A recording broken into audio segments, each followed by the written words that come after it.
কেমন আছেন সবাই? আসসালামু আলাইকুম। আজকে দেখাবো আপনাদেরকে আমরা পুরাতন একটা ডায়েরির রিভিউ, ঠিক আছে? এটা নতুন এসেছে, তো চলুন আমরাও দেখবো কি আছে না আছে। আমি এখনও ভালো করে দেখিনি এটার ভিতরে কী আছে না আছে। সংগ্রহ করছি, সংগ্রহ করার পরে রেখে দিচ্ছি, এখনও দেখিনি। তো আজকে রিভিউ দিব, এর পাশাপাশি আমরা দেখবো, হ্যাঁ, আপনাদেরকে নিয়ে দেখবো, একা দেখবো কেন।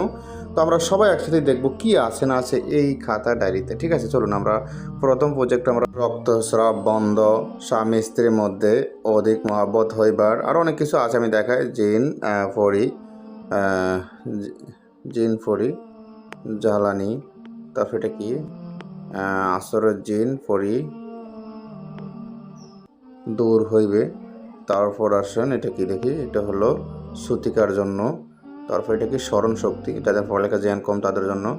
তারপর আসেন সতিকার জন্য, এটা কি, এটা হলো কপালের বেদনা ভালো হওয়া। এটা কি মহাব্বতের জন্য। তারপর এটা কি, আফসের জন্য। এটা কি, দোস্তি, ভালোবাসা, আফসের জন্য, আফসের জন্য, ভালোবাসার জন্য, প্রেমিকার জন্য। তারপর আমরা আরও দেখি, বিস্তারিত দেখি, আর অনেক কিছু আছে দেখা যায়। শিশু বেশি কান দিলে। তারপর আসেন জিন বুথ আসবে না আর এটা শৈলী ইউজ করলে। তারপর আসেন কোনো শিশু স্বপ্নে খারাপ কিছু দেখলে ভয় পাইলে তারা মানে যে তার না দেখে শৈল বন্ধ করা। তারপর আসেন এটা কি, এটা হলো ঘর বন্ধের জন্য। তারপর আসেন এটা কি, এটা হলো ঘর বন্ধ, আর একটা ঘর বন্ধ, এটাও ঘর বন্ধ করা। আবার এখানে লেখা আছে কি, কোমর বেদনা ভালো হওয়ার জন্য।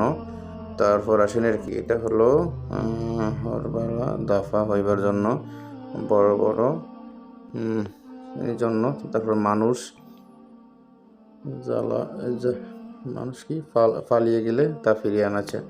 তারপর আসেন এটা কি, এটা হলো ভালোবাসা পাগল হইয়া কাছে আসা। আরও অনেক কিছু আছে দেখা যায় ডায়েরিতে। প্রায় পৃষ্ঠা আছে, প্রায় 60 পৃষ্ঠা মতো, হ্যাঁ। এটা প্রায় একে একে 60টা পৃষ্ঠা আছে, এটা ডবল পৃষ্ঠা। পিডিএফের সংখ্যা দেখা যায় 30 পৃষ্ঠা, কিন্তু আমরা 60 পৃষ্ঠা, যেহেতু ডবল পৃষ্ঠা, ঠিক আছে? মানে এক এক পিডিএফে এক এক পৃষ্ঠায় আছে 2 পৃষ্ঠা করে, তো 60 পৃষ্ঠা টোটাল সম্পূর্ণ পিডিএফটা। তো যাদের এই পিডিএফটা প্রয়োজন হবে এবং হোয়াটসঅ্যাপ নাম্বারে মেসেজ করবেন। এটা কিন্তু অনেক পুরোনো বইয়ের পিডিএফ এবং কি কাজগুলো পরীক্ষিত, হ্যাঁ। তো যাদের প্রয়োজন হবে এবং হোয়াটসঅ্যাপ নাম্বারে মেসেজ করবেন। ভালো থাকবেন, সুস্থ থাকবেন। আল্লাহ, আসসালামু আলাইকুম রহমতুল্লাহ।